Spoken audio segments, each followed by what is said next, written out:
Madam, आप जगह जगह बनते जी के साथ में और राज रतन अम्बेडकर जी के साथ में घूम रहे हैं, व्यवस्था परिवर्तन की लड़ाई आप लड़ रहे हैं, महिला होने के बावजूद आप लगातार पिछले 5-6 दिन से मैं देख रहा हूँ कितनी मेहनत आप कर रहे हैं। कि देश की महिलाओं से क्या कहना चाहेंगी जो घर के अंदर हैं, बहाने बनाती हैं कि हमारे पास टाइम नहीं है? हम देश की महिलाओं से यही कहना चाहते हैं कि हमारे जो हक अधिकार बाबा साहब ने दिए हैं, उनके हक अधिकार बचाने के लिए वो घर से बाहर निकले, क्योंकि जो हमारे देश में महिलाओं को अधिकार मिले हैं वो बाबा साहब ने दिए हैं। हिंदू कोड बिल के लिए बाबा साहब ने अपनी 4-4 बच्चे कमाई हैं और वो हमारी जिम्मेदारी बनती है कि हम अपने वो हक अधिकारों को बचाएं और हम घर से बाहर निकलें। जो हमारी मनुवादी व्यवस्था हमारे लोगों का हनन कर रही है, शोषण कर रही है, हम जब तक घर से नहीं निकलेंगे और जब तक हम अपने पुरुषों के साथ में कंधा से कंधा मिला के साथ नहीं देंगे, तब तक ये परिवर्तन नहीं हो सकता है। क्योंकि आप इतिहास उठा के देख लीजिए, हर क्रांति में, हर भारत की आज़ादी में महिलाओं का साथ रहा है पुरुषों के बराबर। इसलिए हम ये से जो बहुजन मैत्री हमारे गुरु सुमित रतन जी चला रहे हैं, उनके साथ हम इसलिए हैं कि कहीं ना कहीं हमारे लोग जो बिछड़े हुए हैं, जो बटे हुए हैं, वो एक होने का करने की हम लोग कोशिश कर रहे हैं। धन्यवाद। और यही हम महिलाओं को संदेश देना चाहते हैं कि वो भी निकल के आके इसमें भागीदारी लें। आदरणीय राजरतन जी का जो आगमन, जो लखीमपुर की धरती है, बाबा साहब को तो नहीं देखा, लेकिन उनको खून को आज देखकर सब लोग इतने प्रफुल्लित हैं कि उनके लिए, उनके कारवा के लिए पीछे चलने के लिए तैयार हैं। और जहां जहां उनका कारवा जाएगा, निश्चित रूप से ये लखीमपुर की धरती के जो निवासी हैं, लोग हैं, वो उनके पीछे पीछे चलते रहेंगे।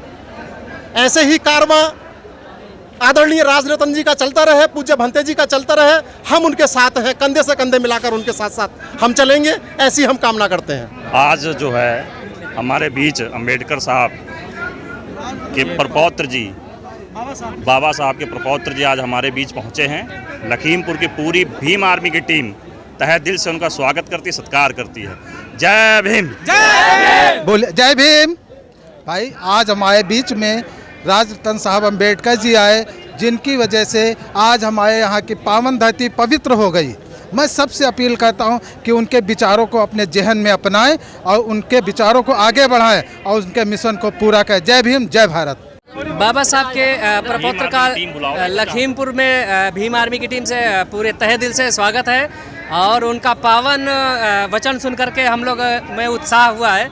तो ये उत्साह एक क्रांति बनेगी और जिस तरीके से बाबा साहब ने इस देश के लिए, पूरे विश्व के लिए एक काम किया है, मैं पूरा विश्वास और उम्मीद के साथ कह रहा हूँ कि भीम आर्मी भी पूरे देश के लिए काम करेगी और समानता, एकता और बंधुता पर काम करेगी। आज इस लखीमपुर के पावन प्रांगण में बौद्ध सत्य बाबा साहेब डॉक्टर भीमराव अंबेडकर जी के प्रपौत्र जी का आगमन हुआ है। यहाँ पे एक नया जोश देखने को मिल रहा है हम सबको, और हम सबका मार्गदर्शन इतने बेहतरीन तरीके से हुआ है कि हम लोग एक नए तरीके से काम करना यहाँ से प्रारंभ करेंगे। और हम लोग चाहेंगे कि ये जो कारवां लेकर के चले थे बाबा साहब और उनके प्रपौत्र जी जो लेकर चले हैं, वो पूरा कारवां उन्हीं के रूप में चलता रहे और उसको एक नया रूप दे सकें हम लोग। जिस प्रकार से यहाँ पर एक भीड़ इकट्ठा हुई है और तमाम लोग यहाँ पे हैं, सब लोग सुने हैं, मार्गदर्शन हुआ, बहुत अच्छा लगा, बहुत बहुत स्वागत। संस्कृति जो बुद्ध ने स्थापना की है, ये जो श्रमण संस्कृति है, श्रम करके खाने वाला, श्रम करके कमाने वाला श्रमण कहलाता है, और भ्रम फैला के खाने वाला, दूसरों को गप लगा के खाने वाला, लोगों में नफरत फैलाने वाला ब्राह्मण कहलाता है। ये दो संस्कृतियों का बहुत पुराना युद्ध है। जैसे एक पिता अपने पिता की संपत्ति की रक्षा करता है, वैसे ही मेरी जिम्मेदारी है कि जो बुद्ध की विरासत है, उनकी संस्कृति है, उनका दर्शन है, उनकी जो सभ्यता है, उसकी रक्षा करना मेरी जिम्मेदारी है, क्योंकि मैंने पूरा जीवन बुद्ध के आंदोलन को दिया। ये मेरी जिम्मेदारी है। उसी तरह से आप लोग अपनी जिम्मेदारी सुनिश्चित करिए। आप अपना मसीहा चाहे बाबा साहब को माने, चाहे ज्योतिबाराव फुले को माने, चाहे छत्रपति साहू को माने, चाहे वीरेंद्र अशोका को माने, चाहे बुद्ध को माने, ये एहसास आज करिए अपने आप में और ये प्रण लेके जाइएगा कि मैं उनका बेटा हूं, मैं उनका असली वारिस हूं। उन्होंने जो संपत्ति मेरे लिए छोड़ी थी, उसको हम कम नहीं होने देंगे, बढ़ा करके देंगे। ये मेरी जिम्मेदारी है। मैं जब उस समय का दौर त्रिपिटकों के माध्यम से बुद्ध के दर्शन में पढ़ता हूं, मैं श्रीलंका, थाईलैंड, जापान, सिंगापुर तमाम देशों की हमने यात्रा की। इसके पहले मेरा इतना बड़ा भाव नहीं था, लेकिन जब मैं वर्ल्ड वाइड बना तब मुझे पता चला कि भिक्षु कितना बड़ा उपयोगी होता है। बाबा साहब हमें गली कूचे से निकालकर, जातियों से निकालकर वर्ल्ड वाइड बना गए, लेकिन आज भी हम छोटी मानसिकता के तहत वही उलझे हुए हैं। मैं जब पुरानी किताबें पढ़ता हूं, पुराना दर्शन बुद्ध का पढ़ता हूं, वो दौर जब राजा प्रसेनजित बुद्ध को प्रणाम करते हैं, वो दौर जब अजातशत्रु बुद्ध से मिलने आता है, वो दौर जब राजा बिंबिसार भगवान बुद्ध को बिना प्रणाम करे भोजन नहीं करते हैं, तो मुझे आज का दृश्य देख करके किसी और पर नहीं, अपने आप पर गिलानी होती है कि एक वो दौर था कि राज सत्ता के लोग धम्म सत्ता के सामने घुटने टेकते थे, और आज मेरा इतना बुरा वक्त है कि आज हम धर्म के लोगों को राज सत्ता के सामने घुटने टेकने पड़ रहे हैं। उनकी तरक्की हुई है, लेकिन मेरी अवनति हुई है। मैं जब तक धर्म सत्ता को राज सत्ता से ऊपर नहीं खड़ा कर दूंगा, जब तक ऊपर नहीं खड़ा कर दूंगा, तब तक मैं शांत बैठने वाला नहीं हूं।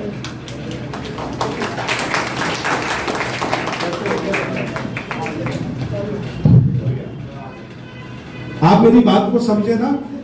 एक वो दौर है कि आज नेता अपने आप को सुपर मानते हैं, धन कमा लेते हैं, बाबा साहब की अनुकंपा कृपा है, अभिमान घमंड से चूर है, मान सम्मान नहीं देते हैं। और याद रखना, सत्ता परिवर्तन हमने करके भी देख लिया है, और मैं चाहूंगा कि फिर करिए आप, लेकिन याद रखना, जब तक व्यवस्था परिवर्तन का काम नहीं करोगे, ये स्थायी सत्ता परिवर्तन आपको लंबा लाभ देने वाली नहीं हो सकती है। मैं चाहता हूं कि कुछ लोग सत्ता परिवर्तन के लिए काम करते रहें, कुछ लोग व्यवस्था परिवर्तन के लिए काम करते रहें, कुछ लोग धम्म का प्रचार करते रहें, कुछ लोग व्यवसाय खड़ा करते रहें, कुछ लोग मीडिया को चलाते रहें, कुछ लोग सरकारी सेवाओं में चले जाएं, और कुछ लोग वर्ल्ड वाइड संबंध बनाने का काम करें। जब तक हम चौमुखी इस प्रतिभा के धनी नहीं बनेंगे, तब तक बहुजन समृद्धशाली नहीं बन सकता। बन जाइए एक बड़े अधिकारी आप, राजनीतिक अप्रोच नहीं होगी। आपने पढ़ा कभी मध्य प्रदेश के आईएएस अफसर हैं जिन्होंने भी भीमा कोरेगांव फिल्म बनाई है, वो डायरेक्ट आईएएस अफसर थे, लेकिन मध्य प्रदेश सरकार ने उन्हें कभी कलेक्टर नहीं बनाया। व्यक्ति ये बयान देते देते रो पड़ता है, कहता है कि मेरे साथ जितने भी क्लास फेलो मेरे थे डीएम रहे, और भंते जी इस सरकार ने मेरे अंबेडकरवादी होने की वजह से मुझे कभी भी डीएम नहीं बनाया, मेरे घर पर कलेक्टर नहीं लिख पाया, मेरा सपना था बचपन का, मैं डायरेक्ट आईएएस अफसर, रैंक मेरी बहुत अच्छी थी, मुझसे जूनियर, मुझसे कम रैंक वाले कलेक्टर बने, कमिश्नर बने, और मुझे सचिवालय में उन्होंने बैठा के रखा। इसलिए मैं कहूंगा कि सत्ता परिवर्तन भी जरूरी है, लेकिन सब लोग सत्ता परिवर्तन में मशगूल मत हो जाइए। ये जो बुद्ध का आंदोलन है, ये जो पुरखों की विरासत है, इसको भी संभालने का काम करिए। मैंने ईमानदारी से अपना काम स्वीकार कर लिया है। मैं भले ही आपके घर नहीं आया, भले ही व्यक्तिगत आपसे बैठ नहीं पाया, लेकिन यहाँ कोई ऐसा व्यक्ति नहीं जो हमें नहीं जानता पहले से। लगभग सभी जानते कि नहीं जानते, बताइए हाथ उठा के। सब जानते मेरे संघर्ष को, मेरी मेहनत को, आप सब देख रहे हैं, और आपको फक्र भी होता होगा जब हम जाटों और गुजरों के बैठकर के बीच में किसान आंदोलन में जाटों से नमो बुद्धा जय भीम कहलवाते हैं, तो आपको गर्व होता होगा। जब हम गुजरों को ये बताते हैं कि तुम कोई हिंदू नहीं हो, इस देश के पुराने राजा महाराजा हो, तुम सम्राट कनिष्क के खानदान के लोग हो, तो गुजर मेरी बात मान करके अपनी छत पर पंचशील का झंडा लगा लेता है, तो आपको गर्व महसूस होता होगा। मैं लगातार लोगों के बीच में काम कर रहा हूं। अभी प्रतापगढ़ पट्टी में हमारे ओबीसी समाज के, हमारे बहुजन समाज के पटेल लोगों के घरों में कुछ सबड़ लोगों ने डाका डाल दिया, उनकी बहनों से रेप कर डाले। कोई भी किसी भी धर्म का गुरु नहीं गया, मैं अकेला बौद्ध भिक्षु था, उस गांव में चुपके घुस गया। मैंने एडीजी प्रेम प्रकाश जी जो मेरे उपासक है, मैंने कहा कि नेताओं को आप रोक सकते हैं, लेकिन मुझे अंदर जाने दीजिए, मैं अंदर पटेलों के घरों से सफाई कर दूंगा। बोले क्या सफाई? हमने कहा एक भी मूर्ति पटेलों घरों में नहीं रहेगी, सब कुआ में डलवा दूंगा मैं। उन्हें बताऊंगा कि जिनको तुम पूज रहे हो वही तुम्हें मार रहे हैं। ये रोष है, ये जोश है, और सारी की सारी हमने गांव साफ कर दिए। अभी दीक्षा प्रोग्राम होने वाला प्रतापगढ़ में।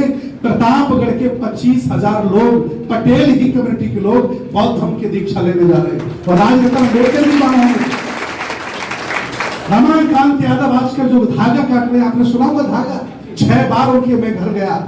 मैंने कहा तुम्हारे जैसा बाहुबली आदमी जो 20 राइफल लेके चलता है, 10 फॉर्च्यूनर गाड़ी में घूम रहा है और मानसिक गुलाम है, धागा बांध के बैठा है, क्या आप उन्नति करेंगे? क्या आप क्रांति करेंगे? गुलाम हैं आप।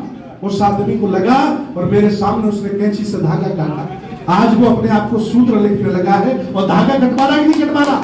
ये करना पड़ेगा हमें।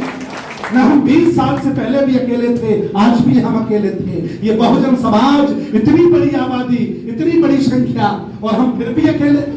हम अकेले इसलिए हैं क्योंकि हमने अपने दायरे को तोड़ना नहीं चाहा। हमने बाबा साहब की वो विश्व लेवल की जो परिकल्पना थी, वो बुद्ध की जो विश्व लेवल की परिकल्पना थी, उसको कभी आत्मसात करने का प्रयास नहीं किया। इसलिए मैं चाहता हूं कि आप सभी लोग हमारे इस दौरे को किसी और से मत जोड़ें। आप बराबर देख रहे होंगे, हालांकि मैं कभी चुनाव में इंटरेस्ट नहीं लेता, किसान नेताओं ने कहा कि भंते जी मेरे साथ बंगाल चलो। बीएसपी के प्रदेश अध्यक्ष ने कहा कि भंते जी मेरे भी प्रत्याशियां लड़ रहे हैं, आप बंगाल में ममता को जिताने चले गए। मैंने कहा मैं किसी को जिताने नहीं आया हूं, बस अपने लोगों से ये कहूंगा कि इन जालिमों को वोट मत देना, इन्होंने तुम्हारे हत्यारों, तुम्हारे महापुरुषों की हत्या की है, ये मैं कहने जा रहा हूं। और परिणाम ये हुआ, मैं 20 दिन बंगाल में घूमा, परिणाम आपके सामने है। इतना बड़ा बहुजन समाज है, हमें किसी की जरूरत भी नहीं है। और इसका प्रमाण मान्यवर कांसीराम साहब हैं उत्तर प्रदेश में। जब मेरे पास खाने को रोटी नहीं थी, जब हमारे पास पहनने को कपड़े नहीं थे, चलने के लिए साइकिलें हुआ करती थी, उस समय हम लोग MP MLA बने कि नहीं बने? और आज पैसे की कोई कमी नहीं है, एक ही कमी है कि हमारे बहुजनों में मैत्री नहीं है। हम बट गए हैं, हमने जातियों को बड़ा कर दिया है, हम जातिवादी हो गए हैं। हटिए वहां से और समाज बनाइए। जातियां मजबूत करोगे तो कोई नेता तुम्हारा लाभ ले लेगा, कोई समाज का व्यक्ति आपका लाभ ले लेगा, आपको बेच देगा। अगर समाज तुमने मजबूत कर लिया तो बौद्ध में भारत बनाने से कोई तुम्हें रोक नहीं सकता, और फिर पुनः शासक बनाने से भी कोई आपको रोक नहीं सकता। समाज बनाने की जरूरत है, इसलिए मैं निकला हूं। और जब तक शरीर में खून है, जब तक हम जिंदा हैं, पूरे देश में काम करते रहेंगे। हमें बताने की जरूरत नहीं, आप सब लोग जानते हैं। और इस धम्म चक्र गतिमान जो बुद्ध का है वो चलता रहेगा। चरक हवे चारिकं बहुजन हिताय बहुजन सुखाय लोकानुकंपाय की भावना जो बुद्ध ने भिक्षुओं को आदेश किया था, मैं वैसा हूं।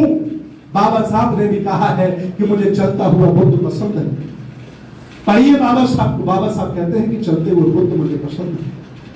उन्हें चलता हुआ भिक्षु भी पसंद था। ऐसा भिक्षु जो समाज में मैत्री भाव रखे, लोगों के सुख दुख में खड़ा रहे और लोगों से मैत्री भाव रखे, ऐसे भिक्षु की जरूरत है। मैंने अपने आप को वैसा बनाने का काम किया है और परिणाम आपके सामने है। मैं तो बौद्ध भिक्षुओं से कहता हूं कि बुद्ध विहारों में रात बिताइए और दिन जैसे ही निकले गांव में निकल जाइए। ये बुद्ध की लहर चल पड़ेगी और ये लखनऊ में नहीं, प्रदेश ही नहीं, भारत बौद्ध में बनेगा। मैं बहुत बहुत आभारी हूँ धर्मोदय बुद्ध विहार के सभी दानदाताओं का, सहयोगियों का, यहाँ के मैनेजमेंट कमेटी का, जिन्होंने हमारा सम्मान रखा, राजरत्न जी का सम्मान किया। और यहाँ जो लोग बैठे हैं ये कोई साधारण लोग नहीं है, ये 30 साल से 40 साल से ये बाबा साहब के आंदोलन को चलाने वाले लोग बैठे हैं, जिंदा लोग बैठे हैं और जिंदा ही लोग क्रांति करते हैं। मरे हुए भीड़ का हिस्सा है, जो आप करिएगा तुम्हारे साथ नहीं कर जाएंगे। बहुत बहुत धन्यवाद, बहुत बहुत साधुवाद। मुझे अभी 4 जगह जाना। कितनी जगह जाना है? कोई दिक्कत नहीं, सुबह से लेकर शाम तक 2 किलो पसीना निकालते हैं हम। विश्वास रहो, मेरे साथ आइए। अभी 4 जगह मुझे जाना है, मुझे बहुत बहुत समय मत लीजिए। मैं बहुत बहुत शुक्रगुजार हूँ आपका, बहुत बहुत धन्यवाद, बहुत बहुत साधुवाद। नमो बुद्धाय, जय भीम, जय संविधान, जय किसान, जय जवान, जय विज्ञान, जय संविधान, जय समर्थ भारत। बहुत बहुत धन्यवाद। मंगल।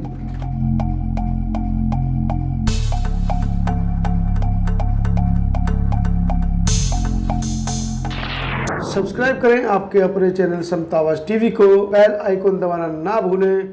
सबसे पहले हमारी वीडियो